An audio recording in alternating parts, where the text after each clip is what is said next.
अस्सलाम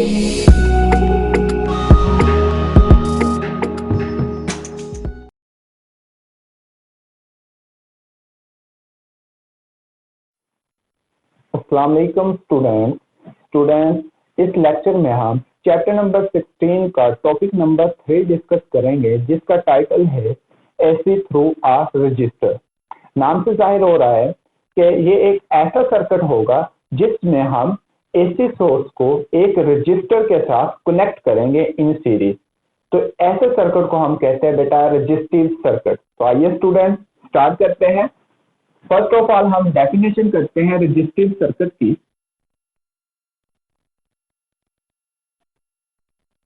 it is a circuit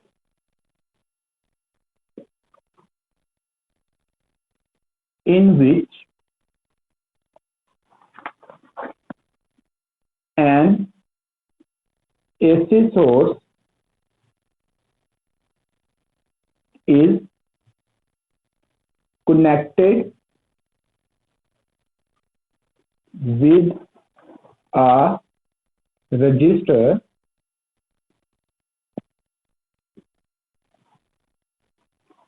okay student, ये हमारे पास रजिस्टिव सर्किट की डेफिनेशन आ गई। नेक्स्ट चलते हैं एक्सप्लेनेशन पर। एक्सप्लेनेशन करने से पहले मैं सर्किट डायग्राम ड्रॉ करता हूं।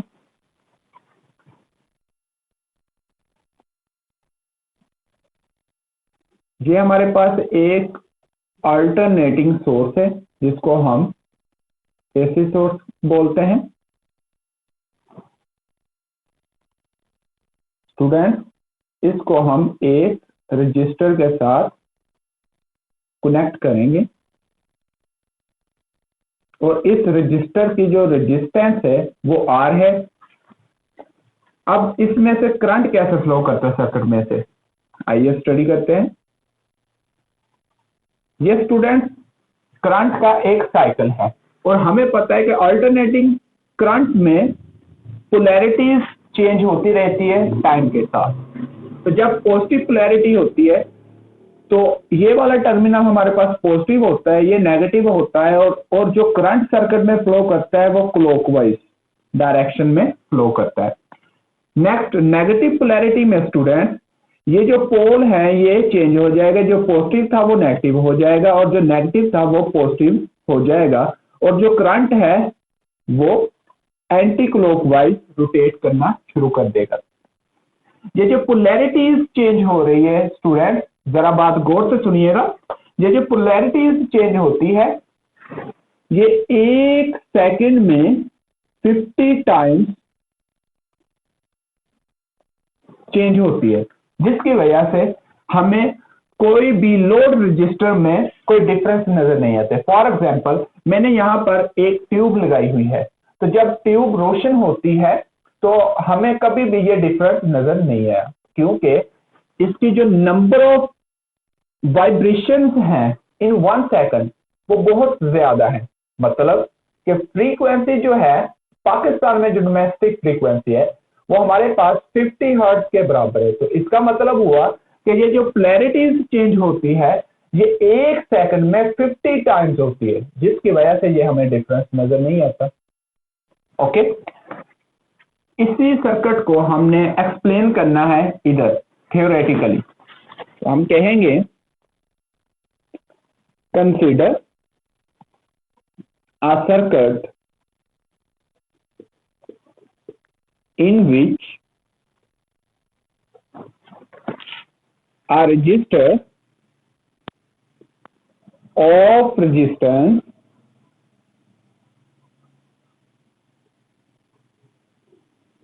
R is connected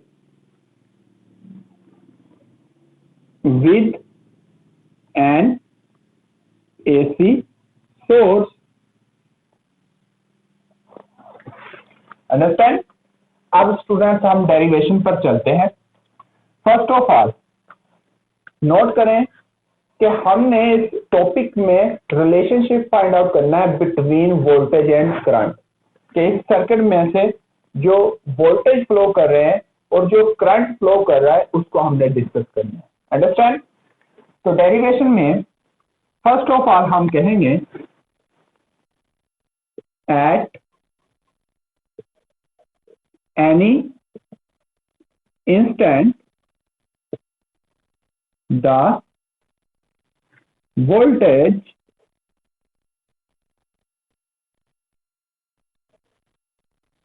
across register is given by, हमारे पास वोल्टेज आ जाएंगे instantaneous V naught sine omega T. Understand? ये हमारे पास इक्वेशन जो है ये बेटा हमने प्रीवियस चैप्टर 15 में डिराइव की थी, और ये हमारे पास इंस्टेंटेनियस वोल्टेज आ गए V naught sine omega t. Then अब हम करंट की बात करते हैं, तो करंट हम कहां से लेंगे? ओहम्स लॉ से। तो हम लिखेंगे according to Ohm's law V is equal to IR. The current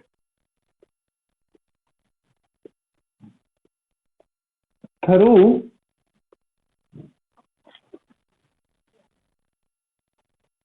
the resistor is given by, यहां पर मैं इक्वेशन लिखता हूं इसकी बेटा।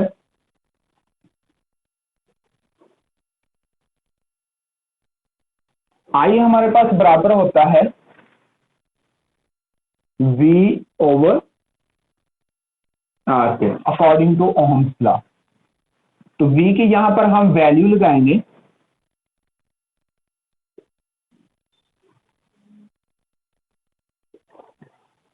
V की वैल्यू आ जाएगी हमारे पास V not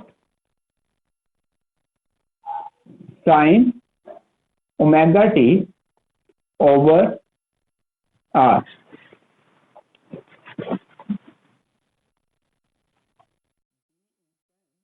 is equal to, बेटा यहां पर हमारे पास जो V नोट है ये अगर अकॉर्डिंग टू ओहम्स लॉ देखें तो V naught is equal to आ जाएगा I नोट R के।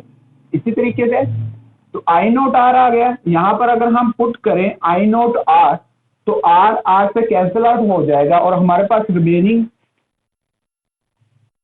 I naught sine omega T आ जाएगा।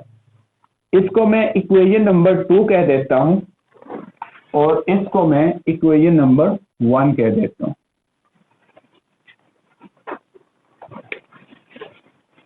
ये स्टूडेंट, तो यहां पर जरा नोट करें जो हमारे पास वोल्टेज आए हैं वो भी हमारे पास साइन फंक्शन में आए हैं, और जो हमारे पास करंट आया है वो भी हमारे पास साइन फंक्शन में आया है। तो इसका मतलब है स्टूडेंट कि अगर वोल्टेज इंक्रीज करेंगे तो करंट भी इंक्रीज करेगा, अगर वोल्टेज डिक्रीज करेंगे तो करंट भी डिक्रीज करेगा according to this function. Understand? चलिए जी बेस रिप्रेजेंटेशन में चलते हैं।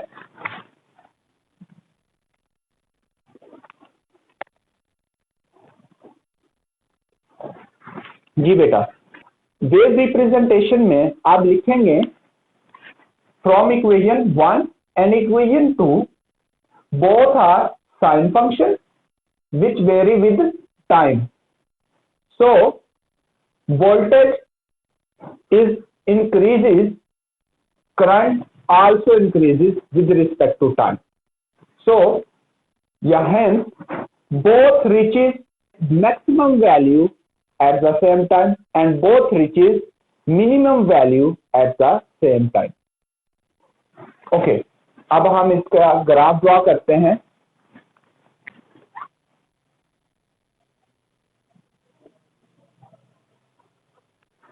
ये हमारे पास साइकिल है करंट का, ठीक है, और ये हमारे पास साइकिल है वोल्टेज का। देखें, जैसे हमारे पास वोल्टेज इंक्रीज होते हैं करंट भी साथ ही इंक्रीज होता है। तो यहां से हमें पता चला कि दोनों जो है वो आर इन फेज है, इनके दरमियान जो एंगल है वो 0 है। तो बेटा यहां पर आपने नीचे एक पॉइंट लिखना है कि both voltage and current are in phase. अब आ जाए वेक्टर डायग्राम में। वेक्टर डायग्राम में आपने थ्योरी लिखनी है पहले कि since voltage and current are in phase, hence vectors are drawn for current and voltage are parallel to each other। तो यहां पर अब हम वेक्टर डायग्राम ड्रॉ करते हैं। देखिए दोनों पैरेलल हैं, तो हमारे पास वोल्टेज का वेक्टर ऐसे आ जाएगा और करंट का वेक्टर ऐसे आ जाएगा। दोनों सिमिलर होंगे, पैरेलल होंगे और इनके बिटवीन जो एंगल बन रहा है वो क्या होगा, 0 डिग्री होगा। नेक्स्ट हेडिंग पर चलते हैं बेटा, रेजिस्टेंस ऑफ रजिस्टर। जी बेटा, अब हमने रजिस्टर से रेजिस्टेंस निकालनी है। तो अकॉर्डिंग टू ओहम्स लॉ देख लें अगर, तो रेजिस्टेंस जो है वो बराबर आ जाती है V/I। तो हमारे पास जो रेजिस्टेंस ऑफर कर रहा है वो बराबर है V/I के। जी लास्ट हेडिंग है हमारे पास स्टूडेंट, पावर डिसिपेशन। चलिए देखते हैं कि इस सर्किट में कितनी पावर जो है वो डिसिपेट हो रही है। Power dissipation is equal to होती है dot product between current and voltage, IV cos of theta. Angle हमारे पास कितना है स्टूडेंट, 0। तो जब cos 0 हम पुट करेंगे तो cos 0 किसके बराबर होता है, 1 के। तो हमारे पास पावर डिसिपेशन जो है वो बराबर आ गई IB के। और हमें पता है कि I जो है वो बराबर होता है according to Ohm's law, I is equal to V/R। तो यहां पर हम V/R पुट करेंगे तो ये हमारे पास आ जाएगी V²/R।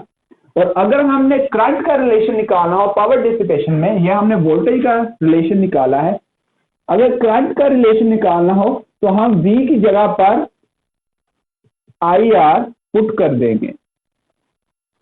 पुट कीजिए, P is equal to I²R²/R। एक R से R कैंसिल आउट, तो power dissipation is equal to आ जाएगी I²R।